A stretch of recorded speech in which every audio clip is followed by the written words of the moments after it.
Happy Saturday, everybody. It is 5 o'clock here, and I'm very excited today because we are going to make one of my favorite cocktails, and it's actually the first cocktail I have ever made in my life. I was probably 7 or 8 years old.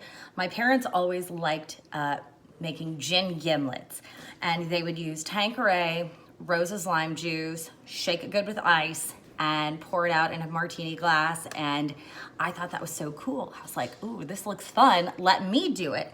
So I got my start making cocktails at home for my parents. And I always knew what a good one tasted like. I did not like the taste of gin when I was that young. I'm not saying that my parents gave me liquor when I was young. I'm just saying quality control, just a little bit. And I am going to do the way I make gimlets today.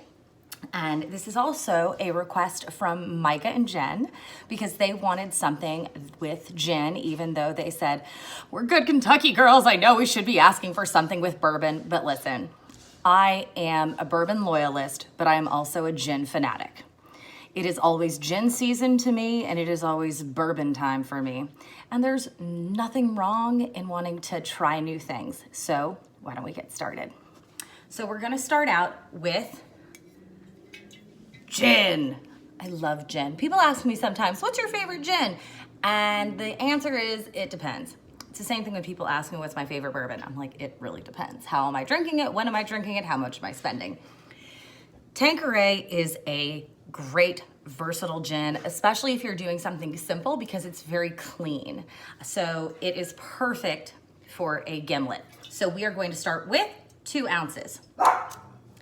Yeah, Lila agrees, 2 ounces. So I am actually using an OXO.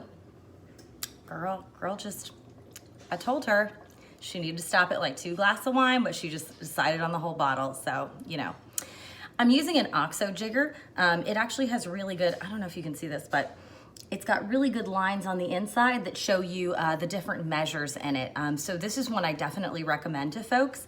They also have one that's more of like a pour spout. Not a pour spout, but like a little, like, you know, it looks like a Pyrex cup, but it's small and metal. I don't have one, but it's also a good one. But OXO does make a great jigger because it has great measurements on the inside. So 2 ounces, Tanqueray. The gimlet is another one of those classic cocktails that I don't really know exactly where it came from. You know, folks say that, you know, hey, you know, it started in the, oops, I need to go to the other side. It started in the, see, measurements are really good. It started in the 50s, but it actually, I think it was written down somewhere as early as the 1930s. So it is also a prohibition-ish style drink. Post-prohibition, you know. It was an early 20th century drink. And it's very simple. Lime, gin, sugar, delicious. The traditional one is made with Rose's lime juice, which is the green stuff that you see, and it says Roses. They also make a grenadine, which is fine if you want to use that. For me, I just prefer using fresh lime juice. Around 1 lime is going to yield a little bit under 1 ounce, depending on how big it is. Lemons are generally a little bit juicier because they're bigger, and then a lime is going to be a little bit under that. So this is, well, I made a test one. It's very important to do. I had 2 ounces and that was 2.5 limes. So you're gonna get about maybe 3/4 of an ounce, which is enough for this drink per lime. So then I am going to do a 1/2 ounce of fresh squeezed lime juice. And then 3/4 of an ounce of my rich simple syrup. Again, 2 parts sugar to 1 part water. Boil the water, put in the sugar, let it melt, and then put it in a little bottle. It's very easy to do. Where's my 3/4? There it is. Boom. And you can use whatever sugar you want. If you use a Demerara sugar, something that isn't like as refined, this is just like I said, this is refined white sugar off the shelf because it's what I have. You're gonna get a little bit of a richer flavor and it's gonna be a little bit darker. But, you know, you can use whatever sugar you'd like. Just make sure that you taste it because tasting, you know, it's the same thing with cooking. You know, make sure you taste. If you've ever watched Top Chef or Master Chef or anything, they're always like, taste your food. Also, taste your ingredients and taste your cocktails. So we built this all into a shaker and we are going to, shake it.